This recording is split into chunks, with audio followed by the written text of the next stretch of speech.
Welcome, everybody. It's wonderful to see so many people joining today's webinar. It's going to be a fantastic dialogue or trialogue between three wonderful speakers. I'm joining you from the Coast Salish territories of the Wasanich-speaking peoples on southern Vancouver Island. And I invite all of you to acknowledge where you are joining from in your minds and hearts. My name is Monica Shore, and I'm the Executive Director of the IISAAK OLAM Foundation. We are a partner of the Conservation Through Reconciliation Partnership, and this webinar is part of the virtual campfire series, which started at the beginning of COVID and has been extremely successful. It's my honor to moderate today's webinar, and I don't think any of these speakers need moderation as they are competent and eloquent, and I look forward to participating with all of you in learning more about Thaidene Nëné. This webinar, which is the third webinar of the Legal Innovation Stream, has been organized and is being co-hosted by the CRP, the IISAAK OLAM Foundation, and West Coast Environmental Law. So we're pleased to welcome you and thank you so much for joining us. You have a chat box if you have any questions or concerns or technical issues. We've got a team of wonderful helpers here to support you. Allison Bishop, the project manager of the CRP, Justine Townsend, do you want to wave your hand, are here to help, so you can message them privately as well if you'd like to. And if you're interested, if you missed any of the past webinars from the virtual campfire series, check out the CRP website and YouTube channel. They are there. And if you want, you can also sign up to receive notifications for future webinars.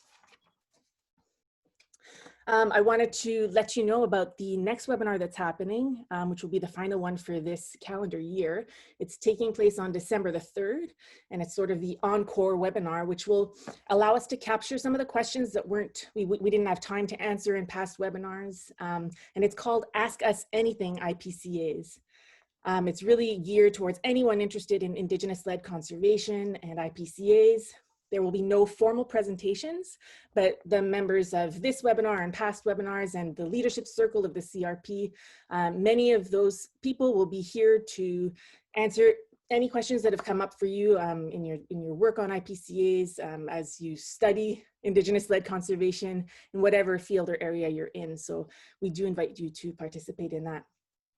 So think about questions, and if there are any questions that weren't answered today, as I'm sure there will be plenty, we will save those and sort of bring those into the discussion. So for housekeeping, we have 2 hours today or just under that.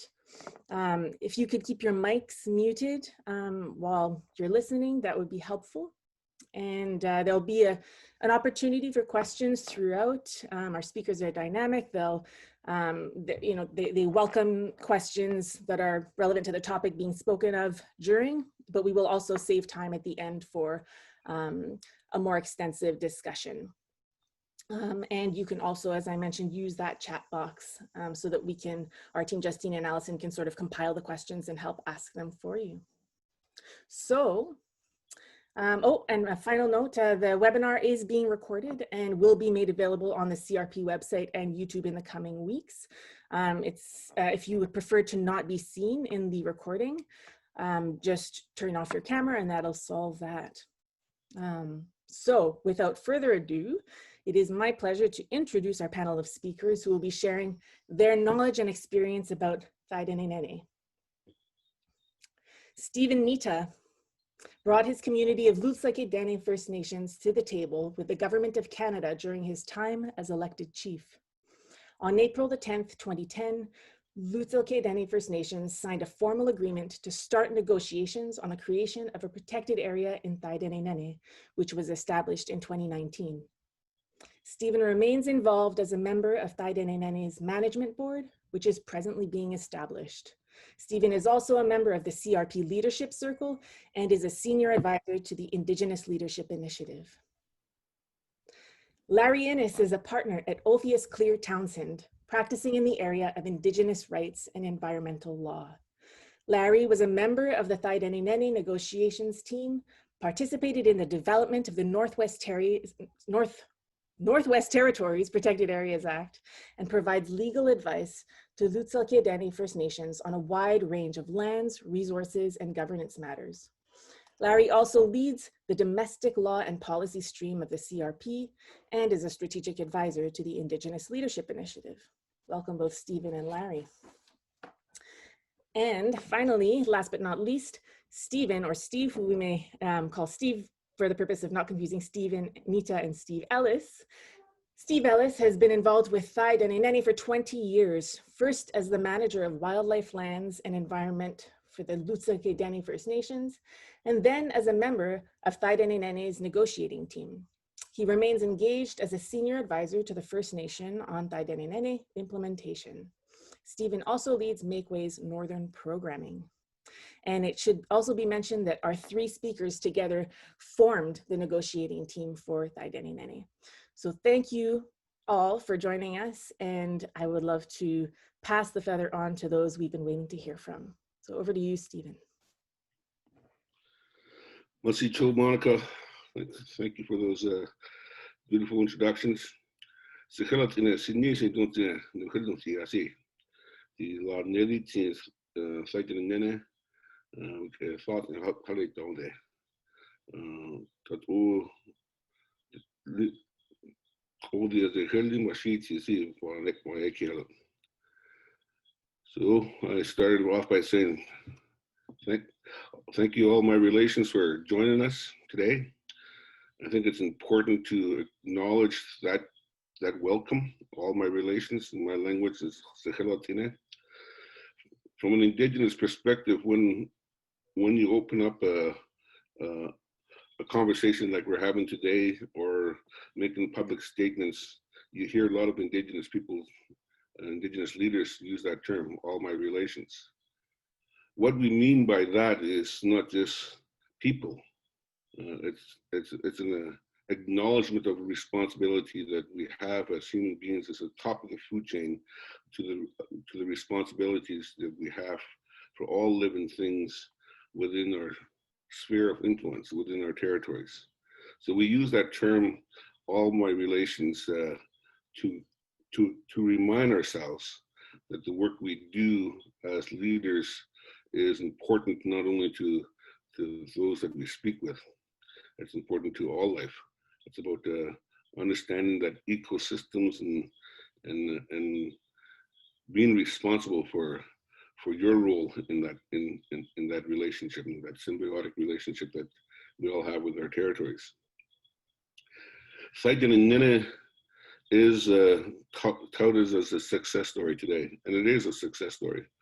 It is the most progressive relationship agreement between Indigenous governments around the recognition of important areas and agreeing to disagree in some places, but more importantly, agreeing that by working together we could manage ourselves and our relationships within space, like Thaidene Nëné. Thaidene Nëné certainly has a long and deep history with our people, Lutsel K'e Dene, the folks around the southeast side of the Great Northwest Territory.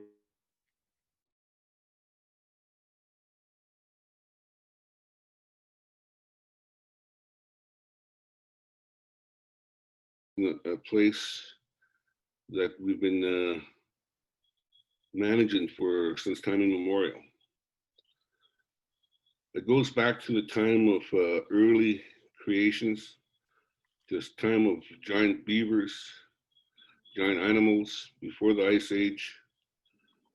That relationship has been going on, and we had a law put down for us early in our relationship within Thaidene Nëné. I'll tell you the story of Untitled Chapter, the old lady that sits in the falls. It's a time during some hard times when hunger was a big part of everyday life for our people. And the story starts in Lutsel K'e Dene. If you look at a map, the English map will tell you it's called Artillery Lake. But for my people, we call that lake Lutsel K'e Dene. It's named after one of our early leaders, a guy named Lutsel, whose descendants still live in Lutsel K'e Dene. He led his people chasing two giant beavers, one from Lutsel K'e west towards the Great Slave Lake. About halfway down the Lutsel K'e Dene, or also known as the Lockhart River today, they harvested one of those giant beavers. As I said, there was a time of despair, hunger, and obviously the harvested beaver was shared amongst all the people. But one elderly lady whose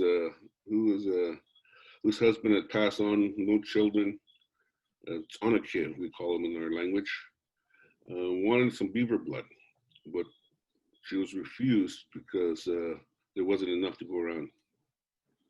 The next day, Lutsel led his people after the second beaver, continuing going west towards the Great Slave Lake. And once they got to the mouth of the river, this nature, as we call it, they realized that elderly lady wasn't with them anymore. So Lutsel sent back two young, healthy runners to find her, and they found her exactly where they left the camp. She was sitting there, and she told the young folks that out of despair, she really communicated with the Creator. Did a lot of praying, a lot of soul searching, and the Creator came down to her, and the Creator asked her to volunteer for eternity, to sit in this spot, and to provide the people with the types of helps that they need, physical, emotional, spiritual, any type of ailments that people have, can go to her and ask for her help, and go to her to directly speak through her to the Creator. And by the time the young guys got to her, the rocks were already forming around her legs and arms. And she said, I'll be sitting here till the end of time. As long as I'm respected and the area is respected, she'll be there for us, for all people, not just Lutsel K'e Dene. The area has to be respected. This was the first law that was given to the descendants of Lutsel, the people of Lutsel K'e, to protect that area. So Thaidene Nëné right now is the heart of Thaidene Nëné. Everything flows out from her. Thaidene Nëné protects her ecosystem, her watershed, and we'll continue using inspiration from her to manage our relationship with Thaidene Nëné. That is very important for Lutsel K'e Dene to share that knowledge. Indigenous people across this country and around the world have these special places, have these laws that are placed in their hands to protect their natural inheritance. We are all placed within our territories with special responsibilities. And places like Untitled reminds us of our continued responsibility to ensure that all our relations have a place that they can call home in a healthy environment. So that was the instruction, early instructions and law that Lutsel K'e Dene used to pursue the protection of Thaidene Nëné. Lutsel K'e is the most easterly community in the Northwest Territories. We are located on the east arm of the Great Slave Lake. We have a traditional territory of 200,000 square kilometers. Our closest neighbor to the east is Baker Lake in Nunavut. The closest neighbor to the south is Fort Smith, right on the Alberta border. To the southwest is the Nunavut, our partner in treaty and relations. To the northwest is our partner, the Ellis Dene. in the city of Yellowknife. So we have a huge territory. With it comes huge responsibility.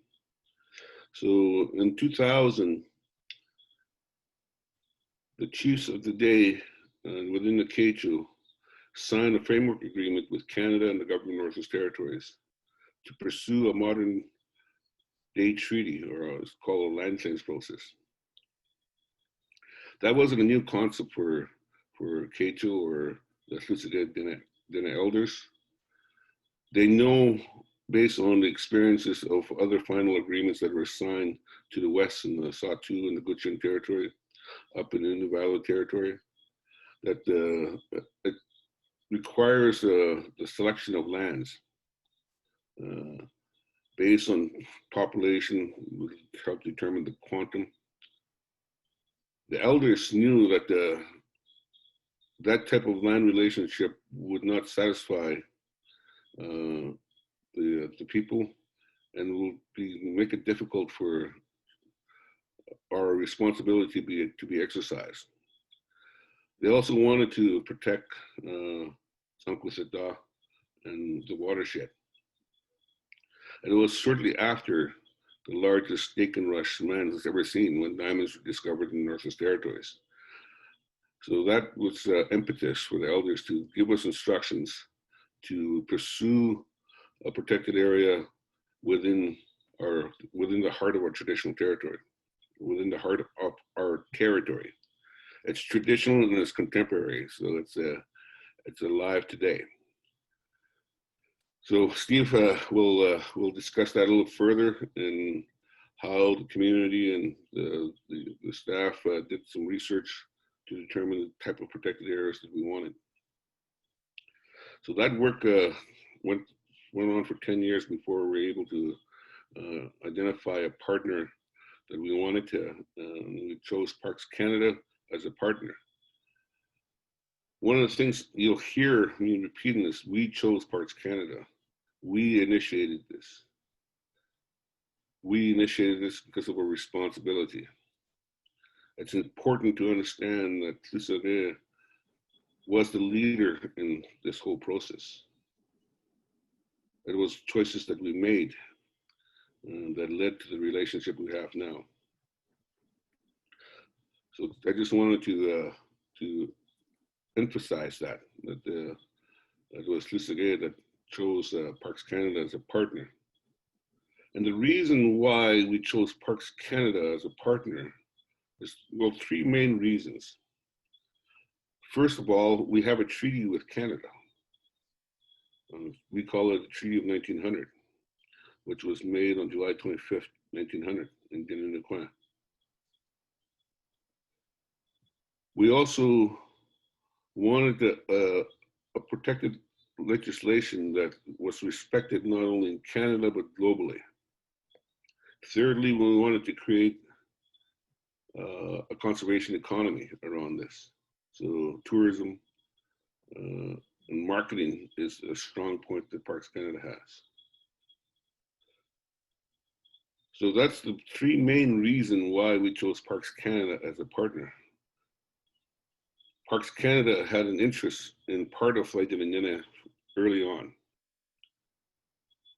In the 1969, 1970, they were pushing for a national park, the East Arm National Park, of 7,000 square kilometers. In fact, it has, right around the same time, the Minister Cret Chan was hanging around the west coast of Vancouver Island as well. So there was two areas that they wanted to move forward as a national park. We said no. The chief of the day, our hereditary chief, Chief Joe Lockhart, pretty much says, we're not interested. We don't like the way you operate in national parks. We would not be able to do what we do within our territory. So pack your mats and leave town. That's pretty much the message. That message was repeated several times over the years until they just said, okay, we'll stop bothering you. And when we did give a call, it was Chief Felix Lockhart who sent the letter to the CEO of Parks Canada, the CEO of Parks was still interested. That's how we started engaging with Parks Canada in a real heartfelt way. For Lutsel K'e Dene, the relationship with Canada and Parks Canada is the first agreement that we've signed, that we've negotiated of any type of, when it comes to a relationship with on land issues with Canada. For us, we negotiated based on our understanding and position of the treaty relationship that we have. When we entered treaty in 1900, we entered treaty to share our lands, our resources, and to benefit from those as well, and continue our responsibility within those regions. So for Thaidene Nëné, the mandate that we had as a negotiating team was to respect the spirit and intent with which we entered treaty and build a relationship that speaks to that treaty relationship. So for us, this is the first implementation of the treaty relationship as we envisioned it when we entered the Treaty of 1900, where we agreed to share the lands, the responsibility for the management of it, and to benefit from it as well. So that pretty much sums up Thaidene Nëné in a lot of ways. It is a relationship agreement more than anything else. It is a legal contract, but it is a relationship agreement. And that relationship recognizes the authority that Lutsel K'e Dene has to maintain a relationship with Thaidene Nëné and anyone else that has an interest in Thaidene Nëné. And that's what we've negotiated with Parks Canada and the government of Northwest Territories, where we'll act as stewards on an equal basis, having our own resources to fulfill our end of the responsibility as described in Thaidene Nëné Establishment Agreement and future management plans. Larry Ellis will speak to the legal relationships there. But as from Lutsel K'e Dene perspective, the first law was Sankusadah and her instructions to us. The second law really came around when the elders drew a map saying, this is the area we want to protect. When the membership in the community accepted that boundary and named it Thaidene Nëné, that was the second law. It's Lutsel K'e Dene law. These laws are not written in a textbook. It's not in a constitution, but these are within our own individual constitutions. And the third law, once we finalized the agreement, we insisted the membership understand the agreement. As negotiators, our job was to explain the content of the agreement, but it was their responsibility to understand it and own it. So as part of that process, we wanted to make sure that all the members, doesn't matter where they lived, had an opportunity to vote on accepting or not accepting the establishment agreements that created the Thaidene Nëné. When the membership, after a 3-month review, many meetings, lots of explanations, voted to support the establishment agreements with 80% approval. That was the third law that Lutsel K'e Dene used to create Thaidene Nëné. And obviously our team member, Larry Ellis and Steve Ellis as well, participated in the establishment of the Territorial Protected Areas Act. By the time that legislation was being developed, Thaidene Nëné was about 90% complete. So I think Thaidene Nëné and the relationship that we've negotiated to that point really influence and inform the Territorial Protected Areas Act, which we use along with those 3 laws from Lutsel to protect the Thaidene Nëné Territorial Protected Area. And obviously, we all know the National Parks and the National Parks Act. And within the National Parks Act, there's a slew of regulations and policies. We'll use some of them, not all of them. And so those are the laws that we use to create Thaidene Nëné. And going forward, we've hit the pandemic shortly afterwards, so things have slowed down. And we are in the process of creating a Thaidene Nëné Bayati, or people that speak for Thaidene Nëné. That's the name of the management board. And that management board are responsible for creating a management plan based on, obviously, input from the parties. The parties to the agreement are Lutsel K'e Dene, Parks Canada, and the Government of Northwest Territories. The parties will appoint individuals to the management board, or Thaidene Bayati.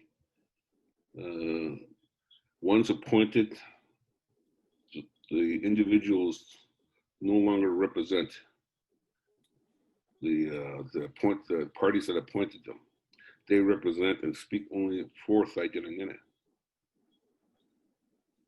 And once they make decisions that it comes in the form of recommendations, I'm sure Larry will speak to a little bit more. Once the parties receive those recommendations, they will make a decision to accept them or not. And they have to have a really good reason not to accept them. I'm sure Larry will speak to that. But that relationship is where we have equality, where Lutsel K'e Dene and Parks Canada, Lutsel K'e Dene and the GWT stand shoulder to shoulder as equals. Lutsel K'e Dene will have to agree with all directions and all management activities within Thaidene Nëné. If there's a dispute, dispute resolution mechanism kicks in. I'm sure Larry will speak a little bit more to that. So those are the fundamental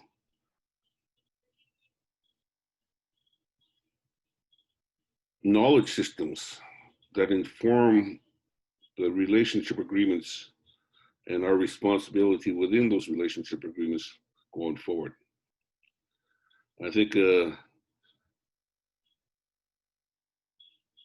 it's an example that obviously has garnered a lot of attention. We did build it off of other giants. It's not all of it is totally unique to us. I recognize and acknowledge the HIDA, the Guayhanas Agreement. It is something that we certainly built our relationship with Parks Canada on this, and best practices with different types of protected areas across the country and across the world. I would have to acknowledge that it was 3 parties that were in negotiations. Agreements like this doesn't come without active and willing participation by all the parties. So I acknowledge Parks Canada and I acknowledge the GWT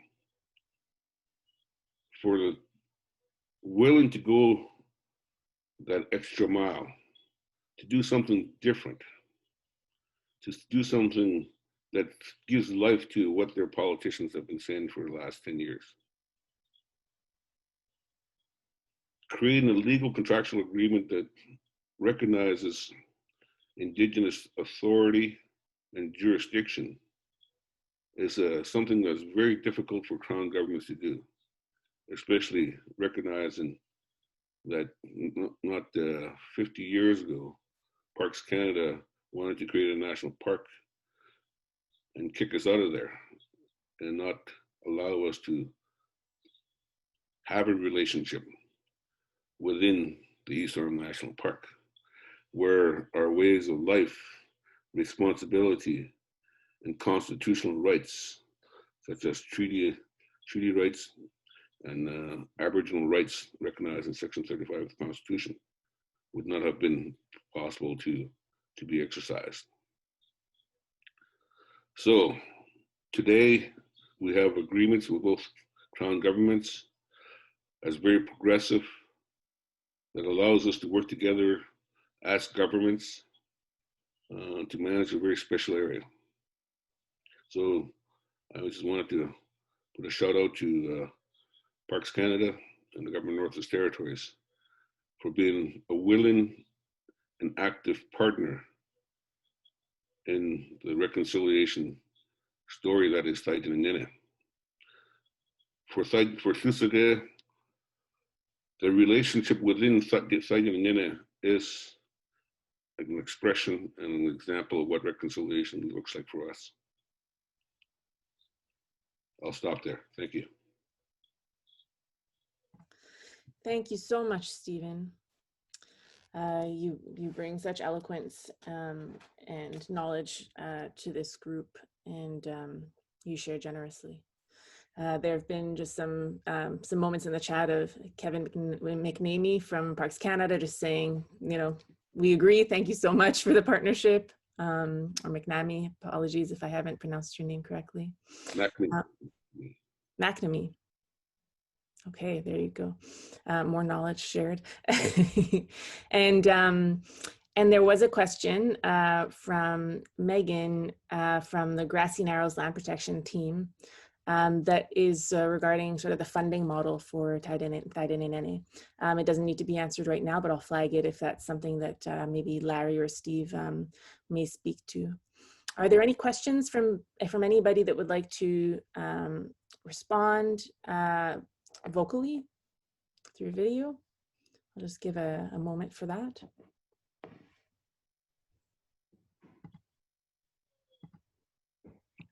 I could speak to Megan's question real quickly here. One of the mandate that was very important for the elders is that we have control of our own resources. We can't be equal partners if we're always dependent on Canada to pay for our way on an annual basis. So that's where the Thaidene Nëné trust fund concept was born. And based on the numbers that we've crunched, we determined that we need about annually about $1 million for Lutsel to pay for its end of the responsibility, almost at the basic end. So we figured we needed about $30 million for in a trust fund to receive an annual revenue of $1 million. So what we did was we raised $15 million in the marketplace, and we asked Canada to match it, not as a compensation of any kind, but as an investment in lieu of an annual transfer. We asked them to give us one lump sum. And this place achieves two major things. And it gives Lutsel K'e Dene the comfort to move forward in a relationship with Crown governments that recently had a very ill intention towards us. And secondly, ability to fulfill our own responsibility and make investments to ensure that we do a good job. So that's what the trust fund does for us. It gives us comfort and an ability to move forward. Canada and the tax base of Canada, after 27 years, the $15 million would have been paid off. And going forward, the taxpayers are no longer on the hook for this end of the responsibility. So it's a new way of financing that doesn't put taxpayers on the hook in perpetuity. Thank you. Okay, I don't see any other questions. Just a thank you from Megan for answering that, and let's make space now for, I think we're moving on to Larry Innes, unless, Steven, did you, oh no, Steven, you just muted. Okay, yeah, so over to Larry Innes. Thank you so much. Hey, Larry, No. I'm just wondering about sequencing here. So if you're going to talk about the nitty-gritties of the law and stuff like that, and the Protected Areas Act and so on, I'd suggest that comes after my statements, which I'm going to talk a little bit about the Indigenous law piece and riff a little bit on what, but your choice, whatever you want to do. That actually does make sense from a sequencing perspective. So, you know, we do this kind of as an improv act, folks. So well with us here. Over to you, Mr. Ellis. It's this is how we did it in negotiations too, largely an improv act, right, Larry and Steven? So yeah, just to reflect a little bit on what Steven was talking about with respect to the sort of the fundamental underpinnings in Indigenous law that are foundational to Thaidene Nëné. I think one really, really important lesson that is important for everybody is that one thing that Lutsel K'e really took to heart is that it was not enough for it to say that it had Indigenous law and that it was grounded in Indigenous law. It had to be and implement those laws at all times, and that predates by decades any relationships with Parks Canada. So Thaidene Nëné is just an expression and one way that Lutsel K'e is implementing its responsibilities to respect its Indigenous laws, but it is just that, just one way, and it is not the end game with respect to implementing an Indigenous law. So when Steven talks about that foundational law around Ellis and the story of the old lady and the law that was passed down to take care of her, respect her area, which is the fundamental, essentially, origin story around Thaidene Nëné, Lutsel K'e protected and implemented that law in many, many ways prior to that. So Lutsel K'e, for example, goes to an annual pilgrimage where the entire community empties out and goes to visit Ellis every first week in August. So again, very serious implementation of their responsibilities to uphold their end of the bargain by going and visiting and taking care of Ellis and going visiting her and asking for help and so on and so forth. The town actually gets so deserted in those times that if there was tumbleweeds, you could see them sort of rolling by. I remember once that a house caught on fire and there was nobody in town at the time. So the co-op manager, which was like a guy from Newfoundland, had to like back up the water truck and put it out himself because there's nobody in town to help him. So, it's basically the whole town goes back to its ancestral homelands and spends that time reconnecting with family and reconnecting with that land base. So that sort of narrative of people going back there is well known throughout the Northwest Territories and is sort of a demonstration of the seriousness of people's commitment to that area and their relationship, their spiritual relationship with that particular spot. And so that's super important. Another sort of sign or signal of the community's and the First Nations sense of responsibility for implementing that law is the ways that it's protected that area before. So prior to it ever becoming the core of a national park reserve, the community went to battle to implement that law in many other forums, through the regulatory processes in the Northwest Territories, through various environmental assessments.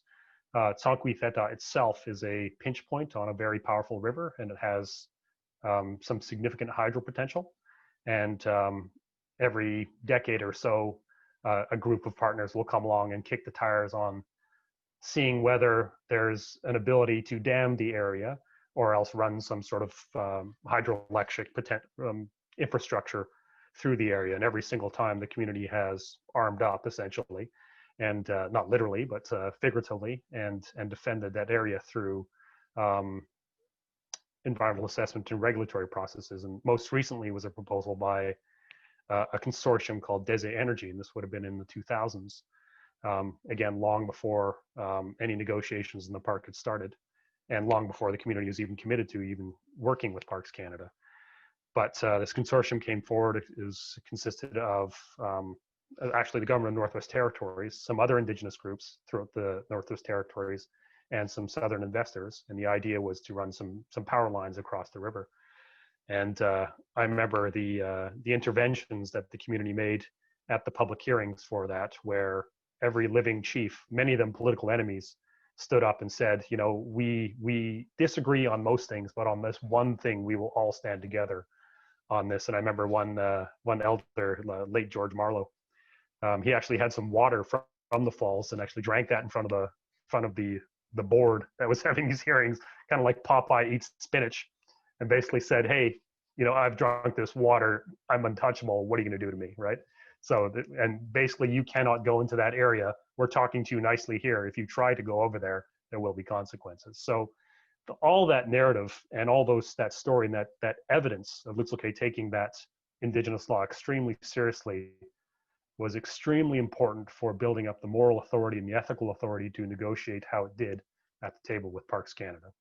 So there's, I think, an extremely important lesson and best practice going forward, that it's really, really important as much as possible to not say that you have laws, but to be those laws and to express them and to demonstrate that whether or not you enter into some formal IPCA, that you have foundational stories and histories and responsibilities that you will take care of regardless of any formalized relationships with any public governments to conserve the lands. So that's, I think, a really, really important piece. And when it came to negotiating formalized relationships with both the Government of Northwest Territories and Parks Canada, that decades-long narrative of Lutsel K'e being true to its word and taking its Indigenous responsibilities and legal responsibilities in that area very seriously were really, really important for the type of relationship that was set up ultimately, this shared governance, co-governance relationship at the end of the day. So, you know, it's much easier to enter into relationships saying that you want to do things when you are actually doing those things, as opposed to them just being theoretical things that you want to do if someone gives you permission to do them. Lutsel K'e did not ask permission, it just did these things. And when Steven talks about it's a partnership arrangement, and Lutsel K'e invited both the Government of Northwest Territories and Parks Canada to participate in that partnership because they brought some assets and competencies to the table. Lutsel K'e was quite clear that, look, we're going to be stewards of this land with or without you. Come join us if you'd like. We have guardians out there already. We've been doing that for 10 years. Come join us if you like. We've been defending this area and protecting it with or without you. Come join us if you like. So that foundational practice.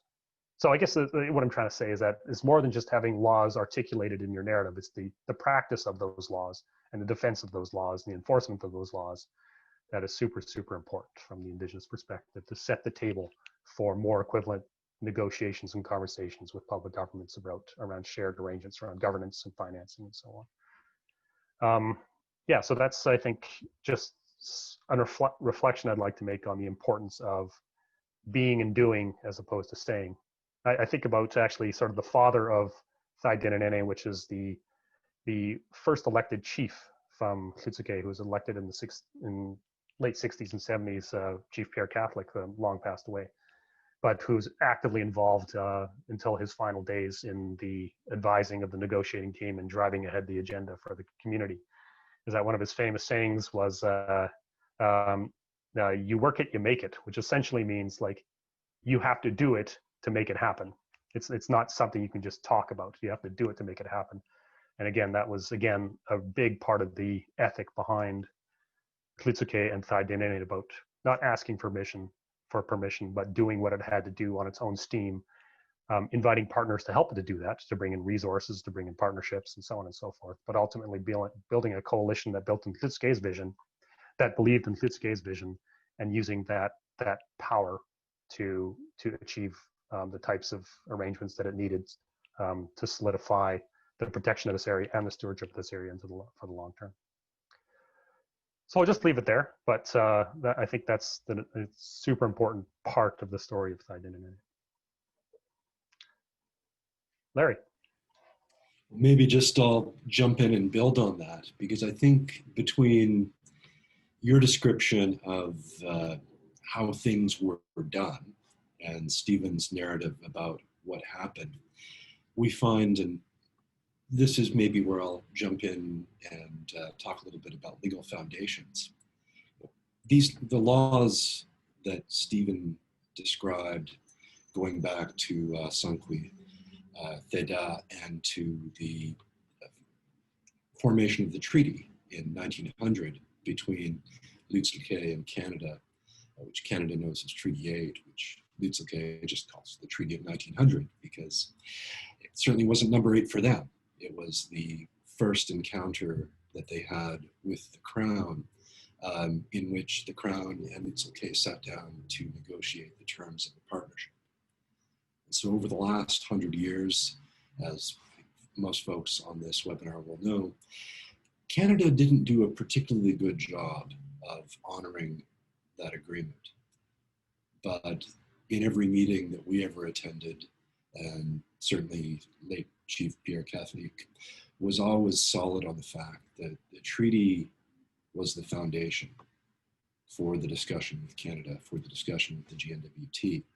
And that is implicit and indeed explicit in what we ultimately negotiated in the formation of these agreements and in the creation, in the case of the NWT, a new law to create that legal space or that legal recognition for what, as Stephen Ellis indicates, was already being done on the ground over hundreds of years by Lutsel K'e Dene and their ancestors to protect that area as a special place. And this is perhaps where, I'd encourage us all to think about law not as something that gets written down and then somehow gains some power, but law is very much a statement of what is. Law is very much a statement of what can be. And I think in Thaidene Nëné, the agreements that we've built and the relationships that we've built with the other governments that have responsibilities and have jurisdictions in the territory really start from that place.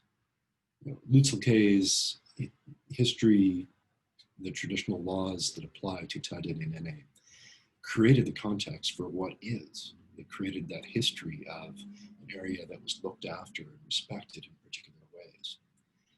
And although, there were nibbles at the edges, part of one of the big motivations for moving ahead with Thaidene Nëné was that other governments were not respecting those laws.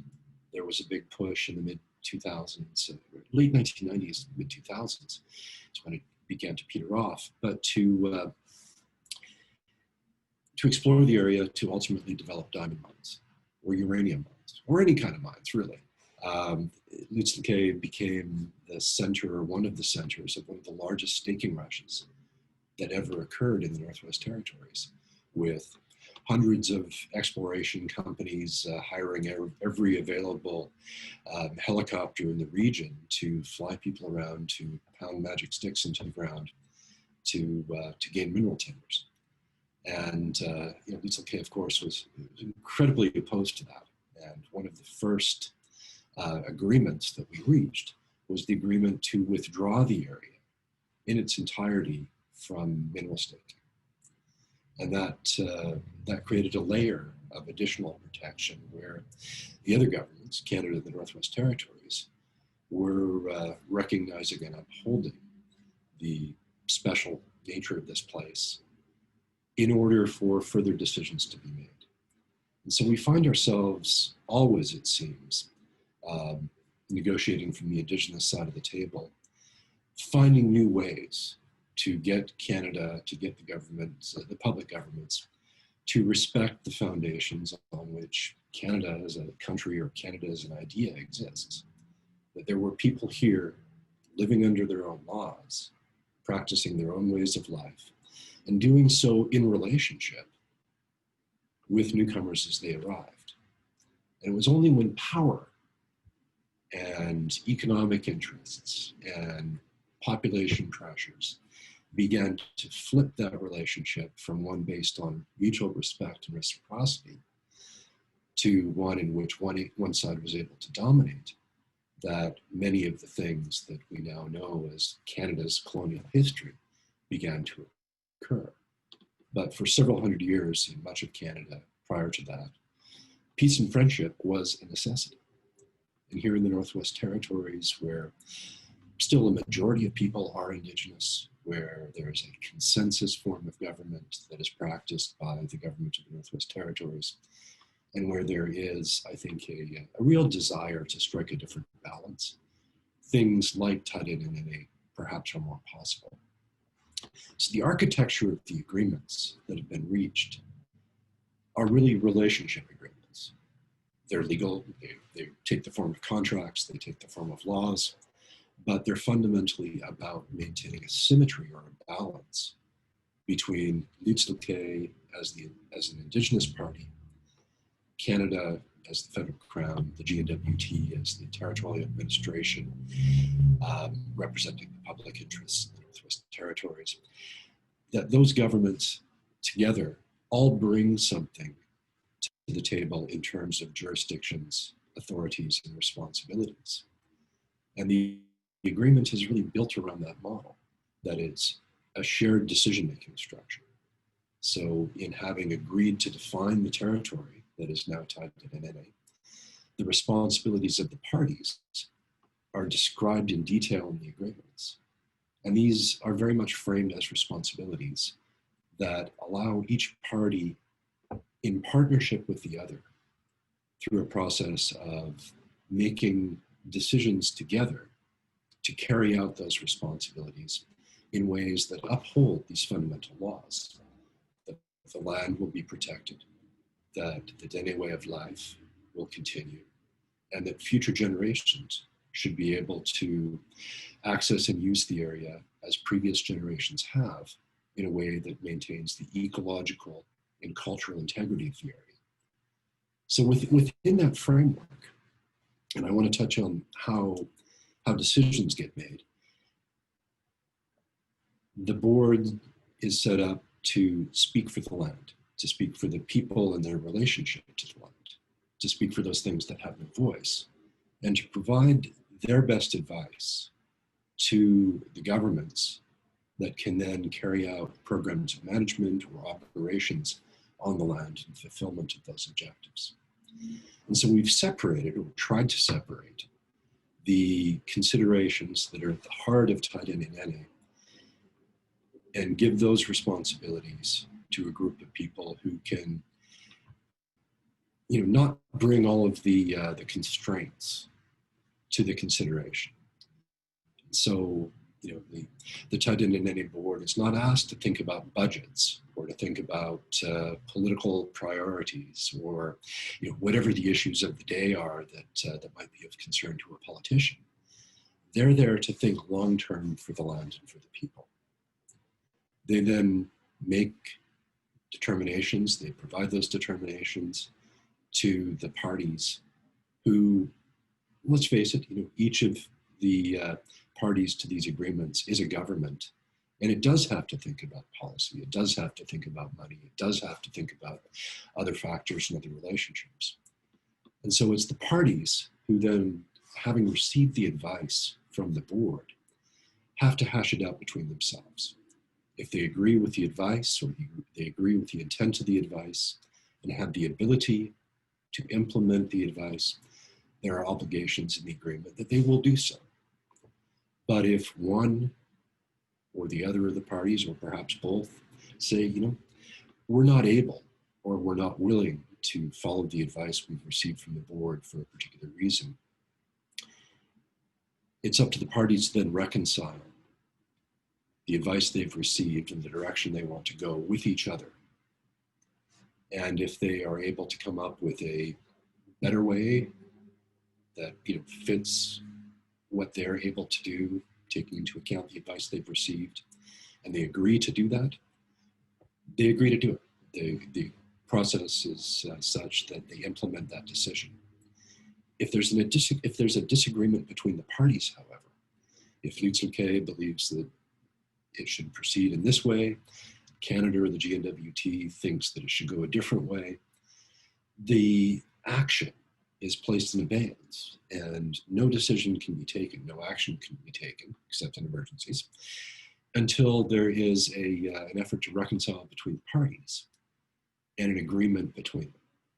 And this is really building on a model that was first piloted or pioneered by the Haida in Guayhanas, where the Archipelago Management Board, operating in a very similar way, would provide advice ultimately to the Council of the Haida Nation and to the minister. And it was ultimately the president and the minister in person who had to settle any agreements or disagreements between them. So we adopted that model. And that was a very hard place to get to, because Canada had been saying for years, ever since the ink was perhaps first dry on the Guayhanas Agreement, we'll never do that again. And it took, I noticed that one of the questions in the chat was, was there a moment where people had to get educated? And there was exactly that moment where one of the elder advisors to Lutsel K'e was out with the CEO of Parks Canada, Alan Latrell at the time, and they were cruising around the area that was under negotiation to become the Thaidene Nëné, and they got windbound, and they ended up on the shore of an island for 3 or 4 days, having only planned to be there for the afternoon. And over that 3 or 4 day period, Francois Paulette, who was quite a significant elder in the Northwest Territories, and Alan Latrell managed to come to an agreement about the importance of shared decision-making, the importance of the individuals themselves who are responsible for making the decisions, to sit down in relationship, make that decision together. And when they got off the island, there was an agreement that we would proceed in this way. So there were those moments, and I think that there will be many more such moments as the parties get into the nuts and bolts of implementing what is now a fairly significant undertaking. Folks should remember that Lutsel K'e is it's a village of 500 people, and a significant number of people in the community now work as guardians, as watchmen, as the staff, carrying out Lutsel K'e's responsibilities within the territory. And there's a huge learning curve that goes along with that, not so much in how to be on the land as Dene people, but in how to be on the land in relationship with other governments and with visitors from other places to show them how to live under the Dene way. So I'll end it there. So Larry, are you advocating for the taking of federal bureaucrats hostage to get your way? I'm just wanting some clarity on that. By any means necessary, I would never advocate that hostage taking should be the objective, because that would be wrong. But if there are circumstances where you find yourselves trapped with a federal bureaucrat for many weeks or many days, maybe things could happen. Check the weather forecast before you go out. Yeah.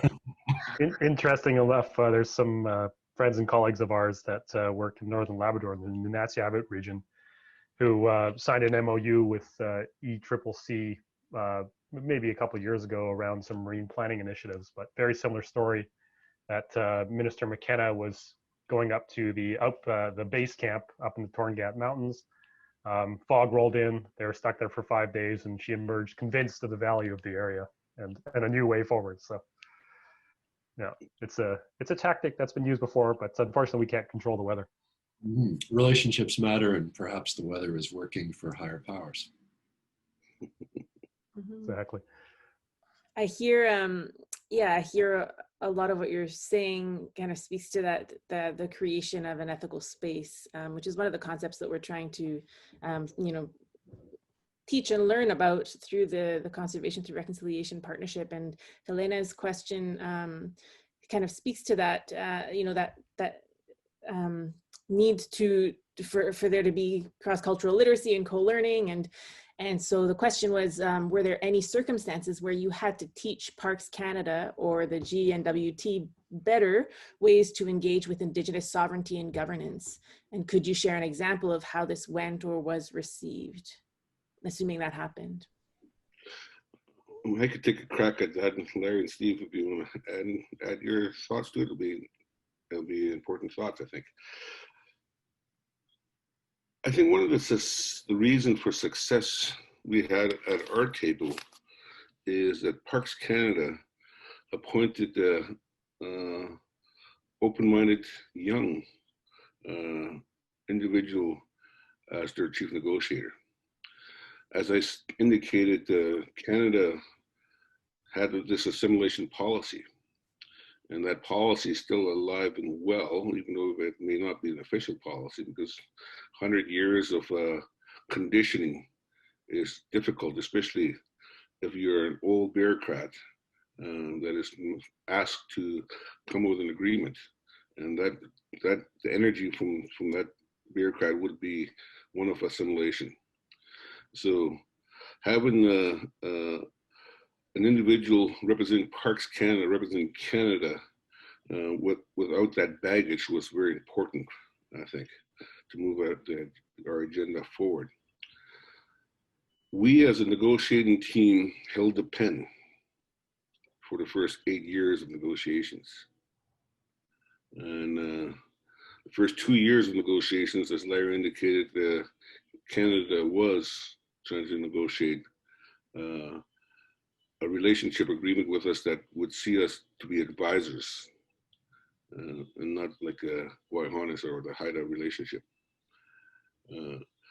But after 8 years of working together, there's a lot of knowledge that was transferred. And at that point in time, we as a negotiating team felt comfortable in letting Parks Canada and the GWT take the pen, because we felt comfortable enough that they will represent the spirit and intent that the discussions were at that time.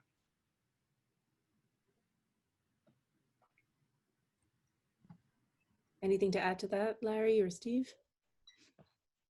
Yeah, I think one really important thing, and this sort of goes back to the trust fund question before, is that it's one thing to have shared decision making and shared management authority. So sitting around a board with your partners and making decisions of how management activities need to play out. But it's another thing, and just as important, and maybe even more important, to have shared operations as well. So by management, it's more like decision-making, strategic planning, and so on and so forth. Operations, what we're talking about there is like, who's mobilizing the boat to go do a safety patrol, who's building infrastructure, who's staffing up, so on and so forth. And that was, I think, probably the most important innovation around Thaidene Nëné, is that this is one there's shared operations as well. Waihana still mostly in park uniforms going around managing that park, right? There is the Haida Waihana, but it is sort of a program of the Haida Nation that's a little bit to the side of core management of the national park. What we see is the partners not only share in the management responsibility, but share in the operational responsibility. And for an Indigenous government or Indigenous partners to have operational responsibility, that means they have to have capital. So you need to have the ability to hire your own staff to do things. You have to be able to put gas in the boats, build the buildings, put up the signs, all that sort of stuff. So that's one thing that was critical from Lutsel K'e's perspective, is to make sure it had the financial muscle to be able to play on a level playing field as its partners with respect to operating the park. So when decisions are made by the board, it goes then to all the parties and says, okay, here's a decision. Like you guys will make a boardwalk out here. That's what we want done. And then the parties have to decide how they will optimize their resources to give effect to that decision. So it may be Parks Canada that mobilizes its team to go pound the nails, and maybe Lutsel K'e that does that. It may be both. But that's a really important part of the story, is around that joint operations. So today, if you go to Lutsel K'e, there's not one Parks Canada staff person on the ground. They are coming, they're being hired and so on. Lutsel K'e has about 10 already, and has all the vehicles, and all the 4 skidoos are being shipped over there today or tomorrow. There's a large patrol boat, so the physical manifestation of Thaidene Nëné now operationally is primarily Lutsel K'e, which is always what was intended. Thank you. Lynn, let us know in the chat if that answers your question around the sort of difference between shared decision-making and joint decision-making. I find everything that you're sharing. I'll jump in and just say that the nuance on that was deliberate, because joint suggests that there are 2 parties making decisions, and it almost sets 2 sides of the table. Shared really means that there's really only one table, and everyone's sitting around it. We really did try and reflect that throughout. Now, I'll say that there are circumstances in which, although decisions may be shared, responsibilities are different. So one example would be the management or the area around Lutsel K'e Dene. That area, well, part of the National Park Reserve from Canada's perspective, it's something that we said, look, when it comes to sacred space, your minister might know lots of things, but there's no one in your system who can give them, the minister, the proper advice on how to manage this area. This is a Lutsel K'e responsibility, and that was written into the agreement. So those common objectives of sharing decision-making, but also differentiating the responsibilities, is something that is another element of the agreement.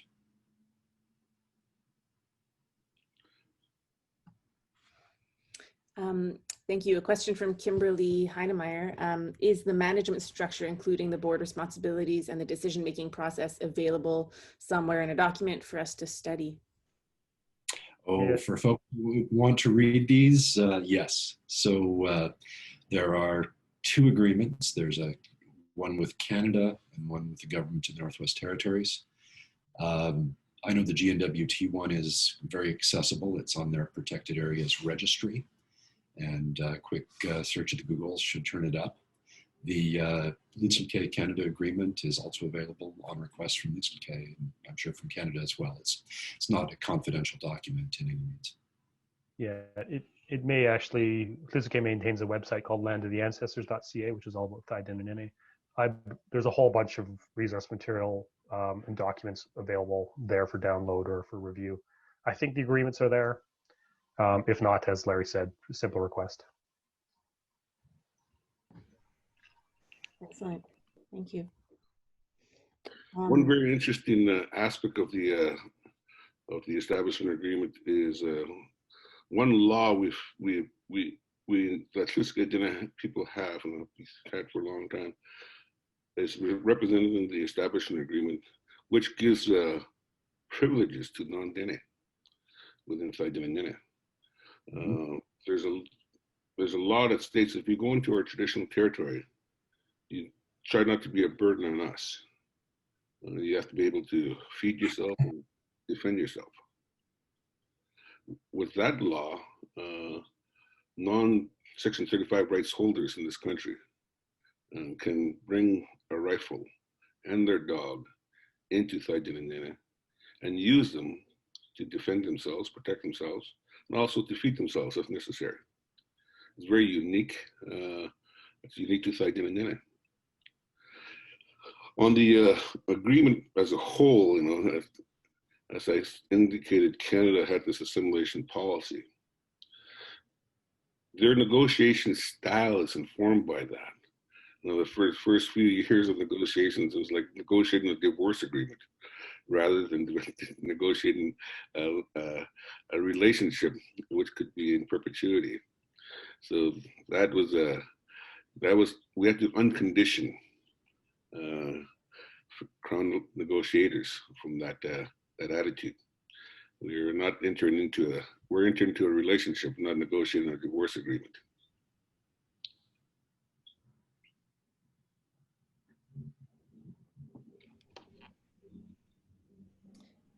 Yeah, thank you. And then Lynn is just continuing here with a comment. Thanks for the feedback. Very interesting. You shared in that nuanced and intentional way. In BC, as I understand it, they used SDM to mean something less equal than JDM as per the Haida context. And perhaps you can unpack those acronyms for us. Well, everyone obviously is negotiating these agreements in their own contexts, and you know, the circumstances in BC and among Indigenous peoples in BC, their relationships with the governments there are their own. It reflects a different history. Territories perhaps a little less into drawing the lines, because it's actually really quite hard to draw the lines. You know, the Premier and Cabinet are Indigenous people who are also members of Indigenous communities in the Northwest Territories, but are fulfilling roles in the public government. You know, Mr. Nitah was a member of the Legislative Assembly, helping the public government pass laws for a period of his life. He was also a chief. You know, those, the degree to which things are literally shared here is different than in other contexts. So these terms of art arise in those contexts, and, you know, translation and, you know, as translators and interpreters know, context matters when you're trying to give meaning to terms.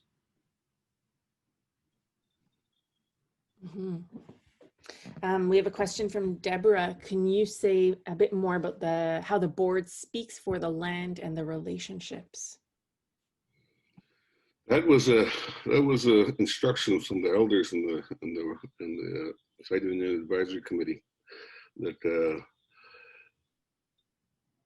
the people that are appointed to make recommendations and decisions on Thaidene Nëné speak for Thaidene Nëné.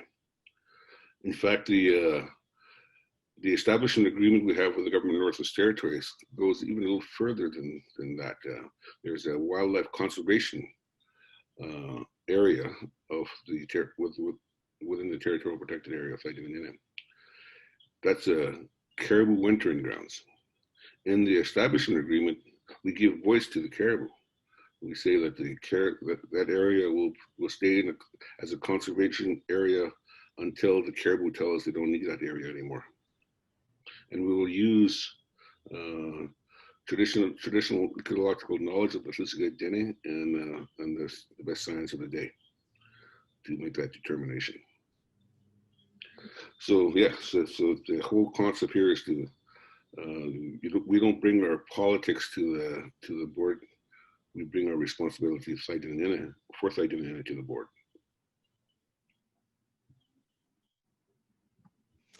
Yeah, so important to have that space where we can connect as humans and share and discuss our human responsibility to the places that we inhabit. From Zara, could someone share a bit about how youth fit into the vision and stewardship of Thaidene Nëné? Steve, I think you should take this one. Sure, yeah, so Lutsel K'e has a long-standing program called the Untitled Chapter program, which is the Watchers of the Land. It started in 2008. And, you know, it was sort of pieced together through various funding pots, but now that Thaidene Nëné is established, the trust fund's coming online and so on, there's a stable funding source for it, but it is effectively Lutsel K'e's Guardian program. So Lutsel K'e's Guardian program, the Untitled Chapter, has always had crews of senior land users and youth. So typically in the summer, that there's crews of 2 senior land users and 2 or 3 youth that go out for 2 weeks at a time, and 2-week cross shifts. So there's 2 crews that exchange shifts, and they're out in Thaidene Nëné for extended periods of time doing patrols, monitoring, cultural transmission, caretaking important sites, all that sort of normal stewardship and guardianship activity. And in the winter, we have senior Untitled Chapter rangers and what are called junior rangers, and so they are paired up in groups of 2, a senior mentor, essentially a mentor-apprentice type role, and those crews effectively go to do caribou monitoring and winter activities in smaller sort of more mobile groups, and again they go out for 5 to 6 days at a time in the winter. So the engagement of youth is built right into the Untitled Chapter program, and there's specific apprenticeship and youth roles built into that program, because ultimately those people will assume the mantles of the senior rangers or leadership within. So, it's really a pipeline of capacity for the First Nation and frankly others. I mean, for example, the GNWT now has 2 staff on the ground in Lutsel K'e, one which is exclusively responsible for the implementation of Thaidene Nëné, but both spent significant time as Untitled Chapter back in the day. So it's sort of flipping the script, where Lutsel K'e is actually the training ground for capacity, not only for itself to implement Thaidene Nëné, but for its government partners as well. The Untitled Chapter is an excellent program. We've run many training programs already. Lots of youth have gone through that program. Many of those youth that went through the program are working for other governments, industry. So it's been a good program for the youth. The Thaidene Nëné is not responsible for enforcing of regulations or laws. It's important to understand that. We chose not to fight for that because that's Parks Canada and the government of the Northwest Territories can do that work. But what we try to do in our negotiations with both Crown governments is to make Thaidene Nëné boundaries invincible for Section 35 rights holders. However, we qualified that by saying that we will reintroduce the old relationships that we had within Indigenous nations, protocols that we've had before that inform how those Section 35 rights can be exercised, if it could be exercised. For example, the community had made a political decision not to hunt the Bathurst caribou herd. And that has been worked through with the government of Northwest Territories so that they could use the Territorial Wildlife Act to enforce that. It's largely a protocol that we expect we want our Indigenous people, doesn't matter from where in Canada, will respect. When they go into Lutsel territory or Lutsel goes into Indigenous territory or any other First Nations territories, you communicate and you express your desire. And usually there's a protocol that's there, areas that should be avoided for one reason or another, where the Thaidene Nëné will guide people that follow those protocols and assist them in harvesting within the Lutsel territory, including within Thaidene Nëné. So to revive the traditional protocols between Indigenous peoples is also envisioned within Thaidene Nëné. Section 35 rights, they give us the rights, but they don't give us they don't talk about the responsibility side. So Thaidene Nëné and Lutsel K'e is talking a lot about responsibility, and we don't want to be the ones to not recognize the constitutional rights that people have, Indigenous people have, to treaty and Aboriginal rights in Section 35, but protocols that Indigenous nations have had before can be reinstituted to inform how those rights will be exercised. And that will be the responsibility of the Lutsel K'e Dene, not Parks Canada or not the GNWT. Thank you, Steven. How about how the Thaidene Nëné connect with, support, or not the Guardians program? Are they synonymous? What is the connection there, if any? It is synonymous. Okay, thank you for clarifying. From Aaron Hansen, thank you for sharing your experience. Really appreciate learning from you. Did you encounter any challenges with matching Canada's capacity to carry out the agreement? We are attempting a similar agreement, but running into challenges with staff availability to conduct technical reviews of decisions. We're trying not to get trapped in the weeds of technical and administrative minutiae. Canada has many staff, whereas we have just a small team. I think in this one here, the role of the CRP and what we're trying to do with CRP, I think can be explained a little bit. Lutsel K'e had great partners and great allies. We worked with NGOs and philanthropic community to fulfill our what we wanted to create. And through that type of relationship, I think you could create the capacity to move forward and be in control of the process.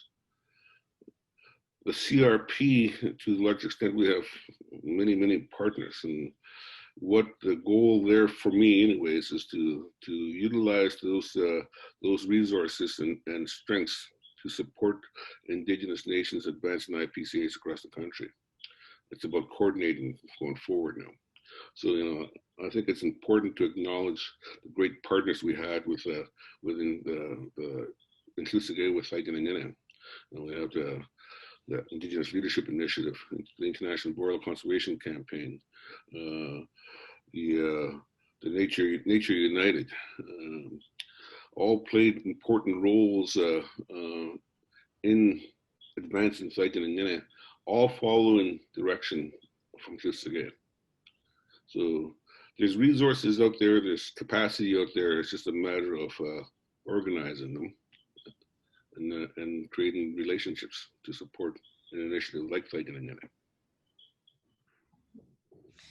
Thank you. And if I might add, I think also one of the legacy projects of the CRP being the Solutions Bundle.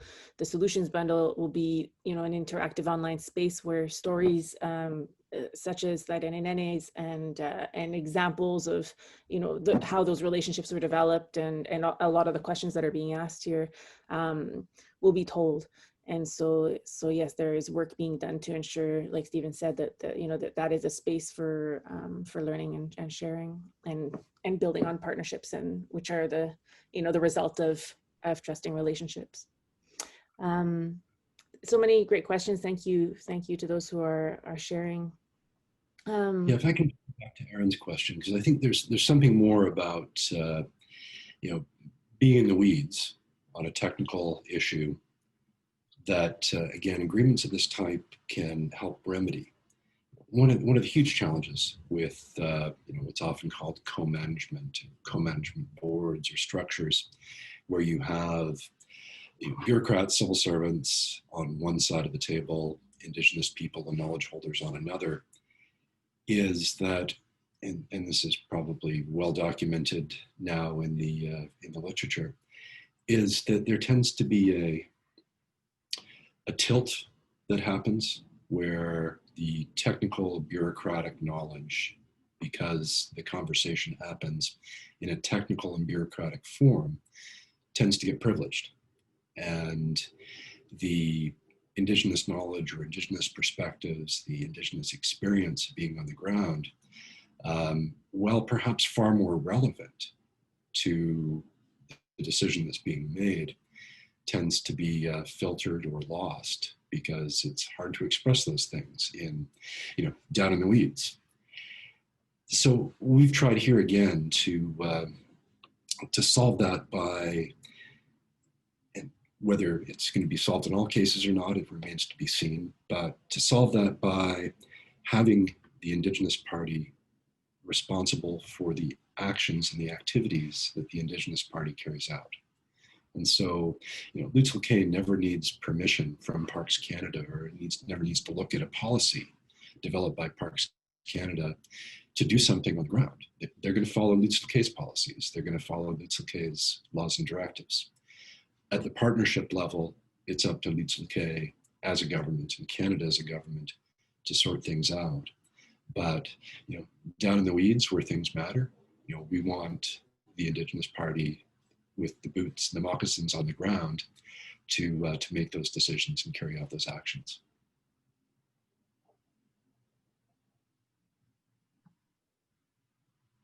Thank you. From Darren Bagshaw. Darren just shared a link to the Protected Areas Public Registry, so thank you for that, Darren.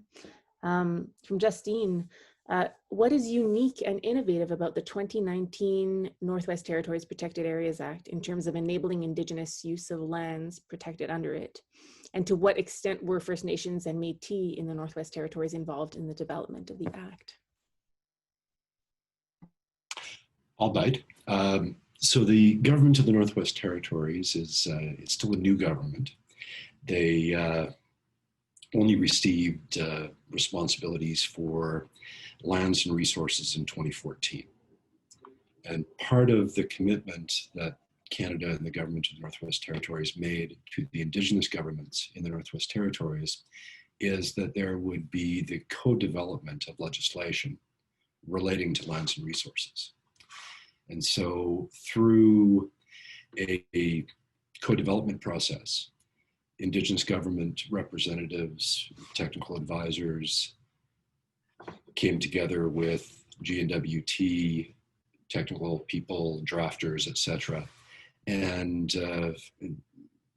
there was a blank board on the wall. There were a number of objectives that were listed, and all of the Indigenous governments helped shape and give direction to what ultimately emerged as the Protected Areas Act.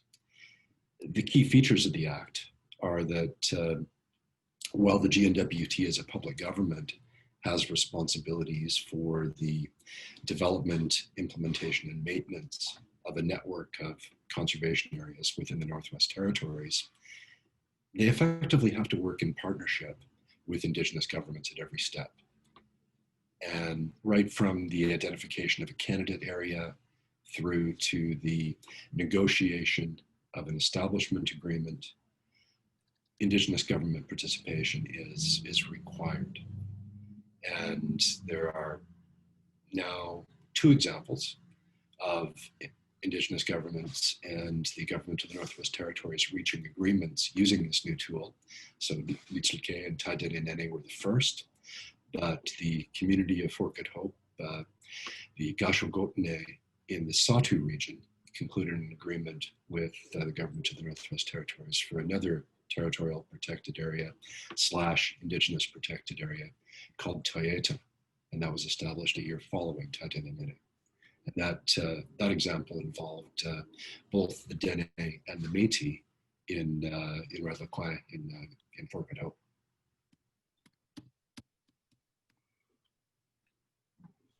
Okay, thank you. From Joe Jack, Parks Canada's Thaidene Nëné agreement do not or does not subscribe to the Lutsel K'e Dene way of life. How would that kind of difference in the GNWT and Canada's agreement affect the implementation of the Thaidene Nëné agreement?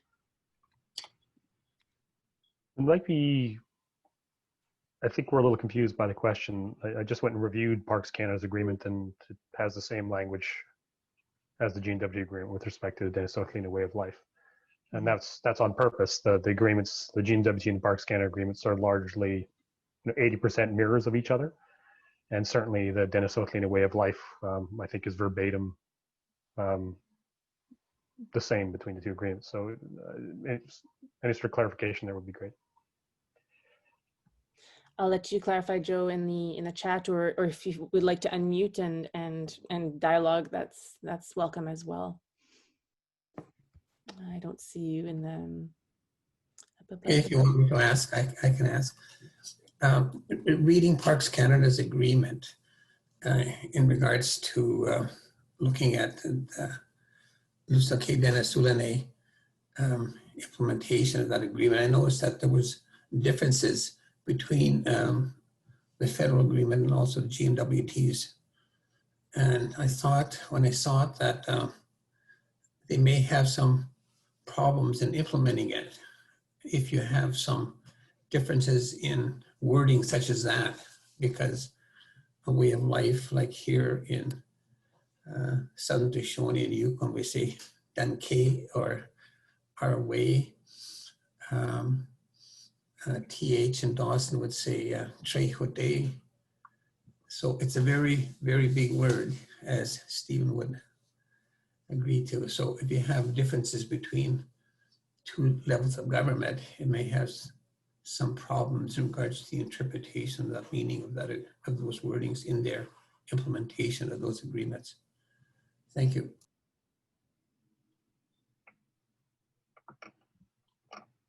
Any thoughts or reflections? I'm sorry, I missed the question. I was responding to another question in private chat. Larry?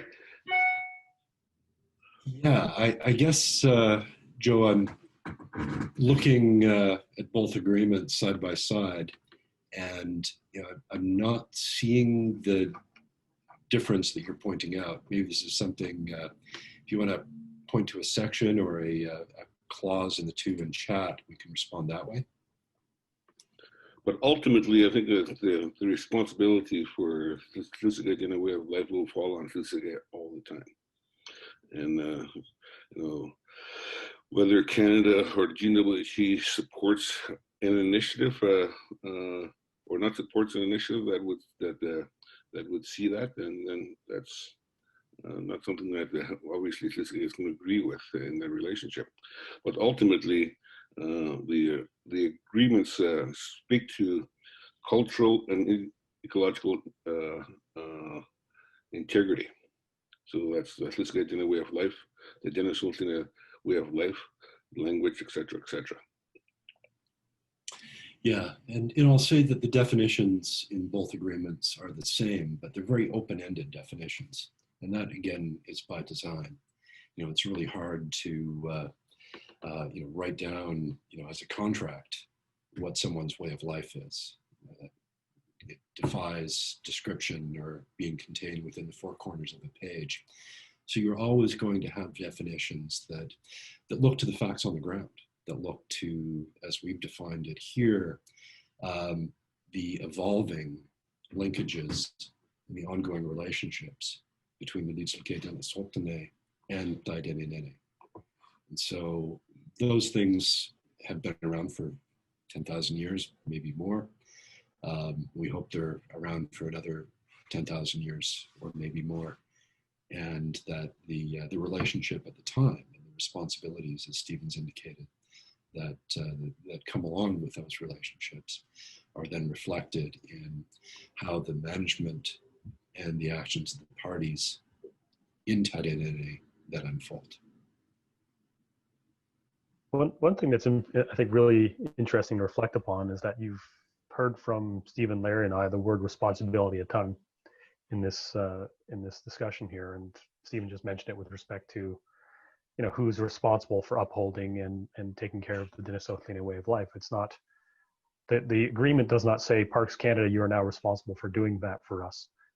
Oh, beneficial father figure, please do that for us. That's no longer the way this is going forward. This is very much an assumption of awesome responsibility by the Lutsel K'e Dene First Nation for its own peoples, its own lives, and its own culture and way of life. And in fact, the fundamental question that was posed to the Lutsel K'e Dene First Nation during the referendum, the all-member referendum on whether people would move forward with this or not, was, do people believe in themselves enough to take this massive step? That was the fundamental question. And it's fair to say that those people who voted no for Thaidene Nëné were not because they did not believe in protecting land, or not because they didn't believe in economic development associated with conservation, and so on and so forth, but probably to a person, it was a fear that they would fail and that their people would fail. And so, there was an 89% large majority that said we trust ourselves enough to take this leap and assume these awesome responsibilities, despite the colonial legacy, despite the ongoing trauma in our community, despite the wounds that we all are trying to heal from, all those sorts of things. So it was really an assumption of awesome responsibility. And I remember a very, very key moment in the ratification meetings. So, we had probably a year and a half of meetings where Steven, Larry, and I would walk through the agreement with the community over and over and over again until people had confidence that they understood the elements of what was being proposed, what the responsibilities being assumed by the community were, and what the responsibilities and commitments of other parties and partners were. It took a long time, and people were very detail-oriented and got into the minutiae and the weeds, for sure. But we invited some other people. In one of the final meetings, we invited some First Nations leaders who had long-standing national parks in their area, and we invited the former Grand Chief of the Dehcho First Nations, Herb Norwegian, who's had Nahanni National Park in their backyard since the 1970s. And he was essentially posed the question by someone in the community, look, the agreement looks good. We all want to protect our land, so on and so forth. But what happens if we fail? What happens if we fail to uphold our end of the agreement? Will Parks Canada just take over?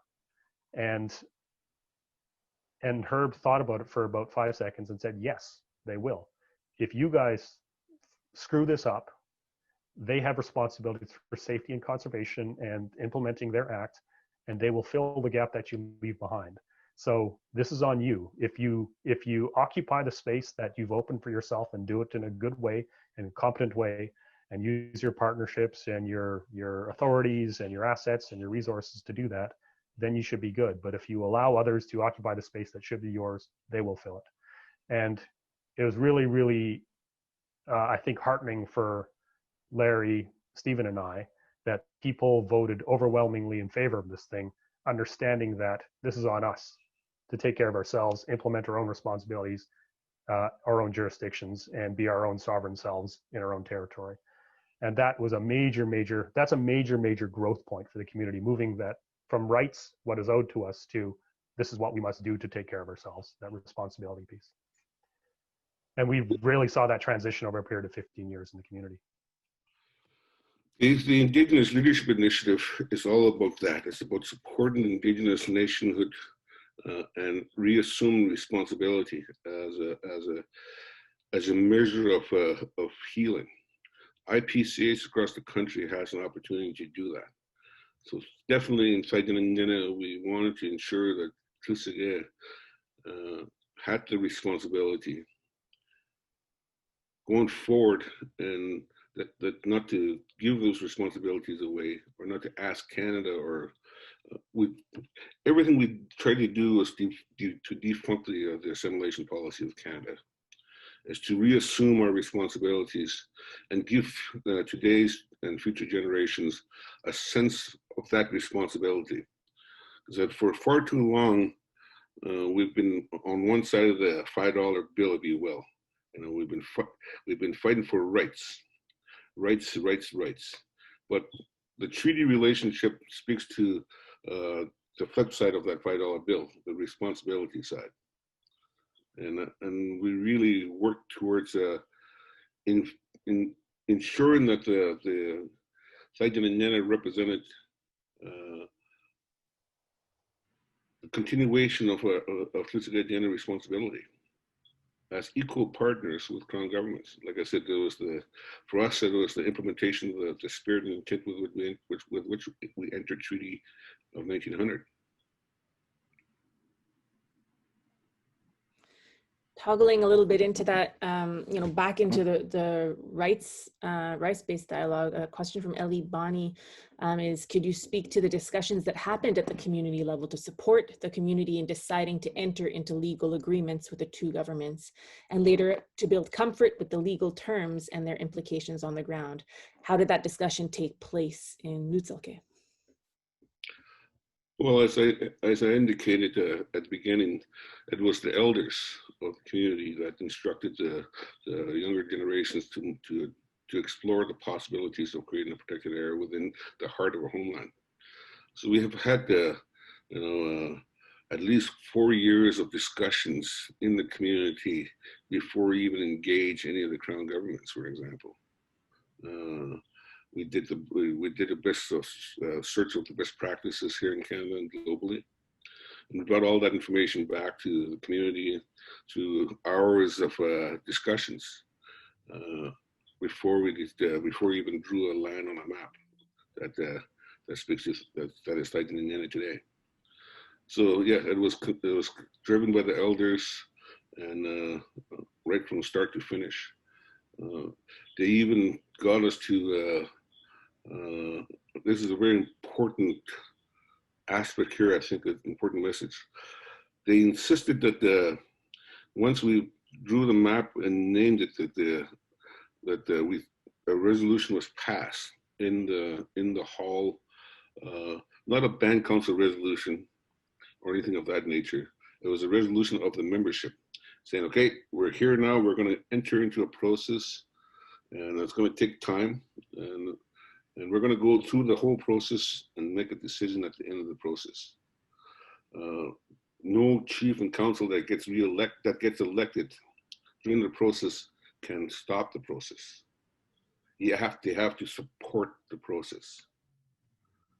Even if you don't support Thaidene Nëné, and if you get elected, you can't stop the process. And we've had chief and councils that are elected that didn't support any type of protected areas. But because of that resolution instructing them by the membership, they had to follow the process. And at the end of the day, when the membership voted, that was like I said, if we didn't have that, we may have had problems internally, I think. So this is an internal process that locks into the leadership and future leadership to support a process. And one thing that we only use land council resolutions strategically. All the decisions that were made by Lutsel K'e Dene was done through a membership and the people. Resolutions at the membership level only supported through council resolutions if need be, for legal reasons. I want to go back as well to the idea that what's happened here for 10,000 years or more is Lutsel K'e Dene has been using layers of law, and this is the most recent, but certainly not the last layer of law that's going to be placed on this area and the people's relationship with this area. There'll be future agreements. There'll be ultimately, Lutsel K'e Dene is part of the IPCA, who are seeking the implementation of their treaty with Canada in a modern form. There will be other arrangements, there'll be other structures that will be developed down the road to deal with some of the things that happen outside of the boundaries of Thaidene Nëné. There's migratory caribou that cross many different jurisdictions and lines that people have drawn on maps, and developing relationships to manage those bigger sets of relationships between people and the caribou in a good way, in light of climate change, in light of all the things that are happening in the world, will be another set of challenges. And there'll be new laws, there'll be new decisions that Lutsel K'e Dene will have to make to face those challenges.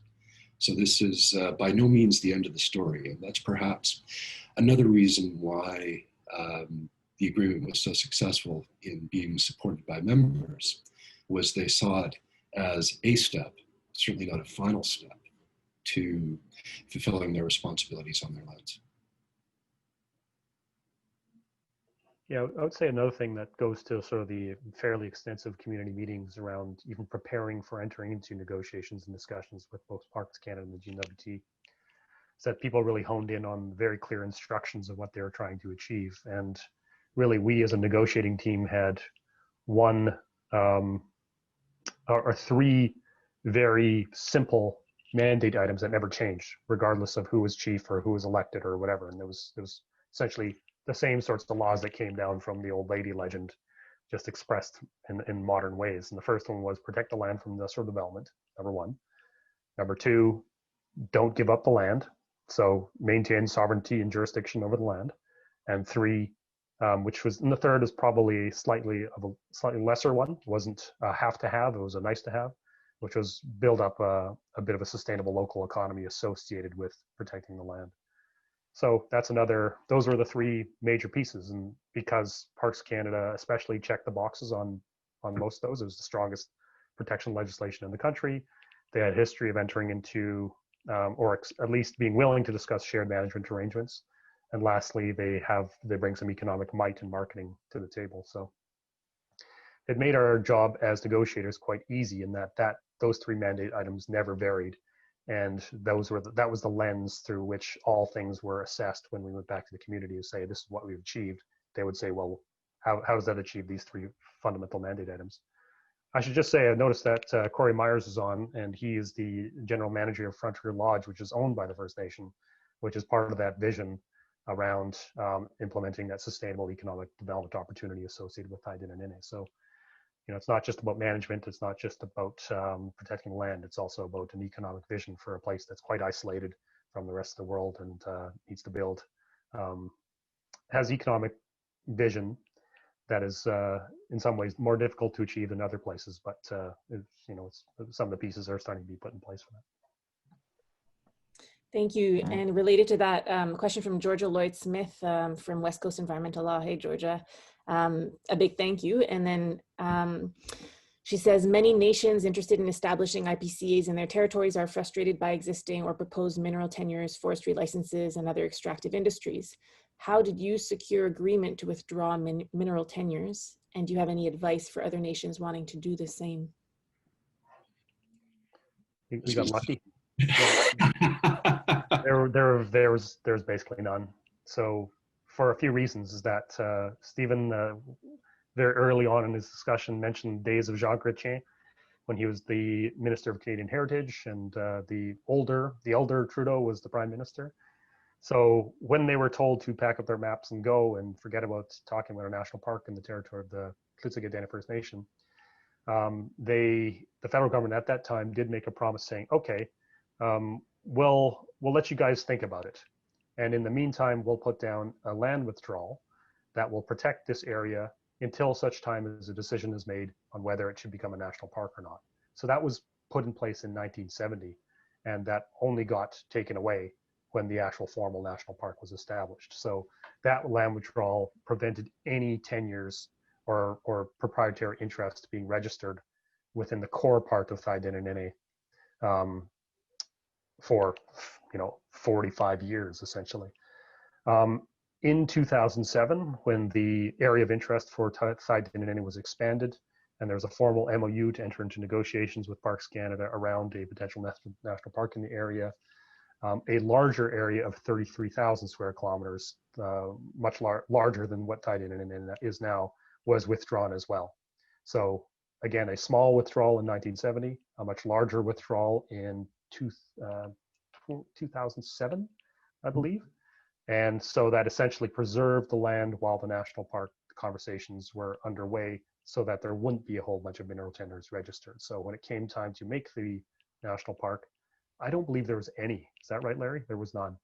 Yeah, well, there's another element to this, because of course, during that period where the small land withdrawal of some 7,000 kilometers maintained kind of the four-country lakeshore from development, there was, as I mentioned, a huge staking rush. And in the period, probably from 95 to 2005, there were mineral claims staked. There were a lot of interests laid down on the territory. But at the same time, Chief Steven Nitah, as he then was leading the other side of the campaign, which was putting companies on notice that they were expected to obtain Lutsel K'e's consent for any mineral interests in the territory. And this is far bigger than Thaidene Nëné, throughout the entirety of the territory. And Mr. Ellis, as Director of Lands with the Quechua Treaty 8, wrote many letters to many companies, basically saying, yeah, we see you have a mineral claim. Shame you'll never be able to develop it without our consent. And occasionally lawyers got involved and launched court cases against mineral companies that ended in some cases victories, but in certain other cases simply scared them away. And the idea that everyone was like, oh yeah, Thaidene Nëné, what an awesome idea, and we had no opposition at any time. It certainly wasn't the reality. There were lots of adverse interests up to the final days. Our friends in the mining industry did not give up territory easily or willingly in many cases. Although I will say that as the idea took root and as support built, and as public support grew, it became much harder for any responsible companies, responsible investors, to be seen to act in ways that would be adverse to Thaidene Nëné established. So there were a combination of strategies, but interim land withdrawals and having those protections absolutely create then the space for, I'll say, reasonable conversations about where to draw lines, as opposed to having to fight them all the time. Yeah, I think one of my favorite sayings as a chief was, I don't have much control, but I can control the creation of uncertainty for your investors. And I think the Quechua exploration agreements and guidelines grew from the Supreme Court decision in Mikisew Treaty, where the judge pretty much said, if you want to be consulted in your territories, to develop a process of how that should be done. So we did that. And the fact that the Lutsel K'e Dene has been pushing back against development for years within that area was also something that the industry knew as well. Thaidene Nëné, the area of interest that was withdrawn was 33,000 square kilometers. At the end of the day, we got 26,300. So areas that have high mineral potential, or areas that have no mineral information at all, were taken out of the area of interest. It's important to understand that the Lutsel K'e Dene takes the position that this is our land, we have a responsibility to manage it. We'll do it through Thaidene Nëné, but we also do it through regulatory bodies, and we do support some types of industry, because we need to diversify our economies and our young people need to work. So Lutsel K'e Dene is not opposed to development. How development is done, where development is done, is something that we're highly keen on representing our interest in. Thank you. I'm noticing the time. We have a few minutes left, so I'll ask one last question. Then I would like to ask our speakers to just share any concluding thoughts, maybe speaking to the nations that are on this call, that are establishing IPCA's words of advice to close. So from Sam Harrison, could you elaborate a little on how trust was funded? How the trust was funded, not trust was funded, how the trust was funded, and if it is only used for operations? Through the relationships we had, we managed to raise 15 million, and Canada matched it, and we created a trust fund, the Thaidene Nëné Trust Fund, which is owned by the First Nations. There's some trustees that are appointed, and they'll be managing the investments and responsibilities and so on. The First Nations government themselves will make the decisions of how the revenues from the trust will be used. Through the establishment agreements, there's legal responsibilities for the first order of expenditures. And depending on how well the trust does, there may be money left over, and at that time, others and other organizations can submit proposals to the Chief and Council of the day and for their investment considerations. Maybe Steve, you want to add something to that?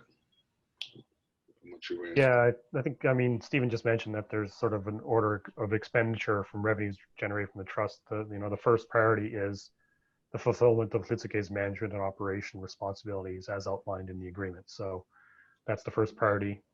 There's three others that the trust fund can be used for. One is training and education associated with building the capacity of the First Nation to manage and operate the Thaidene Nëné. Another is investment in conservation economy type initiatives. And the other is promotion of the Dene way of life. So, making sure the language is strong, making sure the culture is strong, because that is part of the essential cultural landscape of Thaidene Nëné and part of the core competencies for being able to manage it and operate it as well. So that's what the trust fund can be used for. I would like to also let people know that, that the next webinar on the, thank you from Sam there, next webinar on December the 3rd will be an opportunity to ask some of the questions that we haven't had an opportunity to get to today. So I would like to thank Steven, Steve, and Larry for everything you've shared today. There's so much to tell. It's such an extremely important story, one that is thousands of years in the making. So 2 hours certainly isn't enough to cover it all, but maybe just some closing words in whichever order you choose, to words of advice to nations and words of support. Well, I would just say that, like Lutsel K'e Dene, if you are interested in creating a protected or conserved areas within your territories, it is your responsibility. It is your decision to move forward and your initiative and responsibility to make it happen. Take the lead, own it, share the responsibility if you don't have the capacity. There's lots of friends out there that didn't exist when we started this process.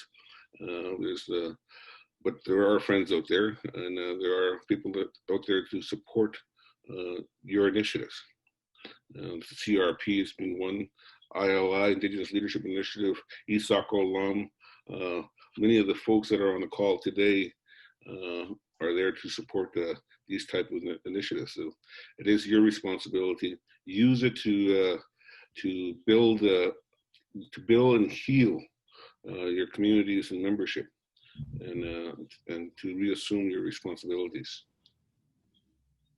One thing I would say is that I think it's Lutsel K'e learned a lot from others who broke trail for it, and Lutsel K'e is quite open to sharing as much as possible with others who want to build on what it's been able to achieve, and hopefully others will do better than Lutsel K'e, and every successive agreement will raise the bar even further. So feel free to reach out. Lutsel K'e is quite open to sharing documents, quite open to getting on calls, quite open to doing knowledge exchanges, and so on and so forth. The more that people share, the better it is for everybody. And also, there's no point in everybody reinventing the wheel in their sort of, isolated in their community. Let's build this into a broader network where people are building on what each and other have achieved. I couldn't have said it better myself, just to say that this is now the new floor. This is a precedent for how Canada, in establishing new national park reserves in partnership with Indigenous peoples, recognizing the space for Indigenous protection, recognizing Indigenous jurisdiction, that's where things are now pointed. And steps back from that would be obviously met with resistance.